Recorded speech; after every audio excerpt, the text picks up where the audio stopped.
Hey, what's up, guys? My name is Joey Thomas, entrepreneur and small business educator here with 17 Hats. Now, today's video is about 7 tips to making a great landing page. Now, so with the holiday season just around the corner, it's important to have a simple and effective way to show your target audience your offerings.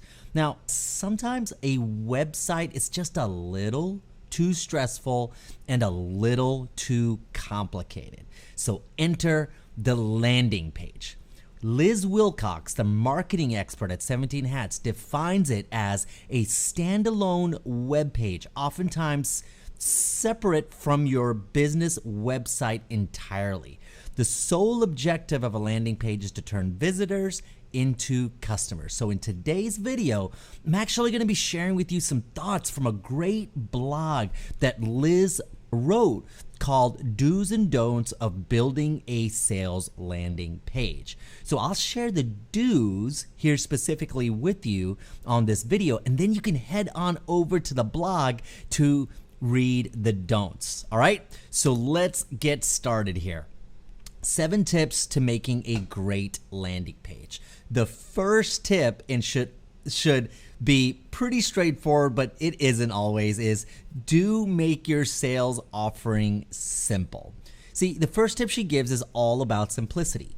Clarity in your offering is key. If they are confused, don't know where to look, or heck, don't even know how to make a purchase, they will leave pretty quickly. So don't overcomplicate this page. Just simplify the headlines and use really easy to read text.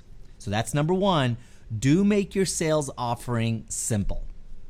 Number 2, stay on brand. What do I mean by that? See, we have to make sure not to forget who we are when designing a landing page. Stick with your brand colors, your fonts, and other design standards when designing these landing page. Speak in your tone, speak in your voice, and give it the same thought and character you'd give your own website.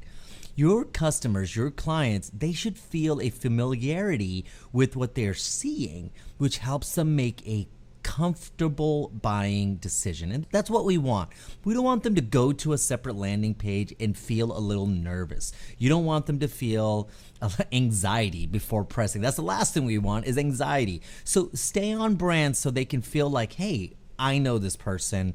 That is definitely their website. Number 3. Use one call to action. That's right, just use one call to action.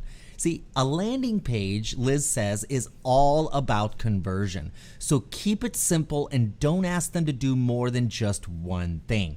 If you're using a form, keep it short, 5 questions or less.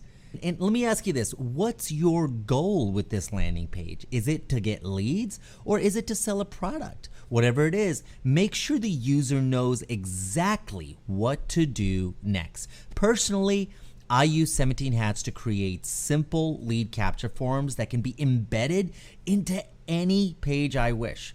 This way, you can manage all your leads from a powerful platform. All right, so that was number 3. Use one call to action. Okay, next, video is powerful. Okay, using a video is a great idea to really connect with people. Social media stats show that people are consuming more video than ever before. That's why some of the social media platforms are really switching to a video first mentality. But if you're using video, and video is a great idea, like I said, just make sure to embed the video instead of making them click away to another page. If another page opens and they click away, they may not come back to your site. So make sure to embed that video. Okay, number 4, use effective content placement. What do I mean by that? You want to make sure that all important content is above the fold on your page. Now, that's a term, that's an old school term from newspapers, because newspapers used to fold. So if it's at the top, you knew it was important, right? And it would catch the reader's attention better.